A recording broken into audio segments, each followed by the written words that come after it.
Cabo Verde, a group of islands in the Atlantic Ocean, has a really interesting culture that's all about the sea. For many years, the people of Cabo Verde have gotten their food and traditions from the ocean. The ocean is like their grocery store, their road, and their inspiration. The way the ocean moves sets the speed of life there. The food from the ocean fills their plates, and stories about the ocean are a big part of who they are. The people of Cabo Verde, called Cabo Verdeans, have a super strong connection to the sea. From the time they're babies, the sound of waves crashing on the beach is like a lullaby. Kids learn all about the ocean from older people. They hear stories about amazing fishing trips and brave fishermen who fought storms and rough seas.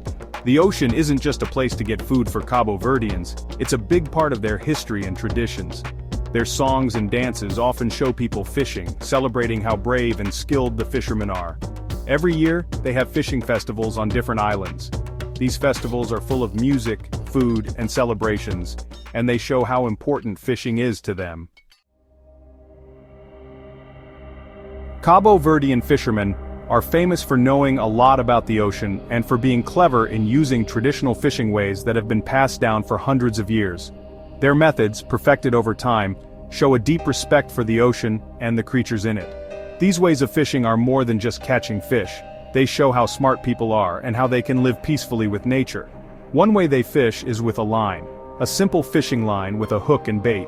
It's good for the environment. Fishermen wait patiently until they feel a tug, which means they caught a fish. This way of fishing might seem easy, but it takes a lot of skill. You need to know about how fish act, how the water moves, and the best places to put your line. It's like a careful dance between people and nature, where being patient and watching closely are super important. Another traditional way is called pounding. Fishermen use sticks to hit the surface of the water. This makes sounds that trick fish into thinking a predator is near, so they swim towards nets. This takes teamwork. Fishermen work together, hitting the water in a rhythm that makes a cool sound across the bay. It shows how much they know and their shared history.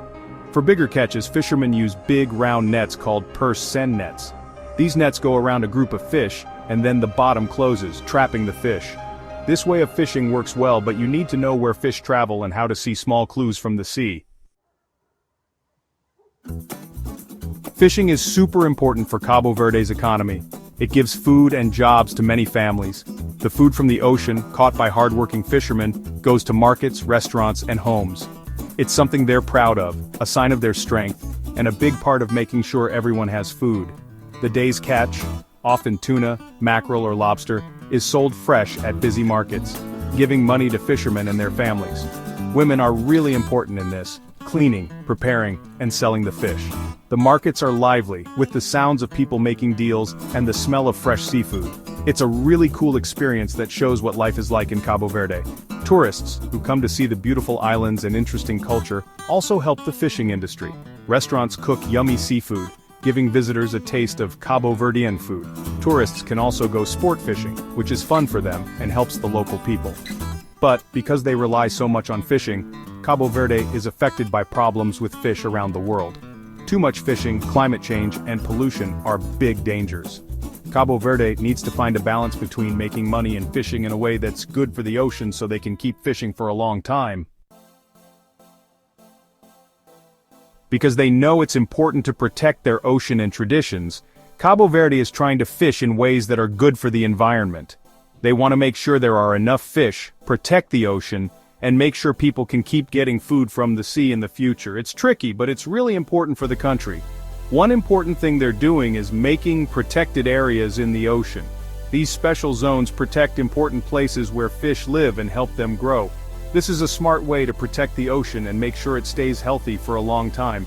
Cabo Verde also works with nearby countries and groups around the world to stop illegal fishing. By working together, they can watch the ocean better, share information, and make rules that stop too much fishing and protect the ocean. Teaching kids about fishing in a good way is also really important. By teaching kids to respect the ocean and the creatures in it, they are raising a generation that understands how important it is to protect the ocean. Schools, workshops, and ads all help kids learn to take care of the ocean. The future of fishing in Cabo Verde depends on finding a balance between using the ocean for food and jobs, and keeping the ocean healthy for the future.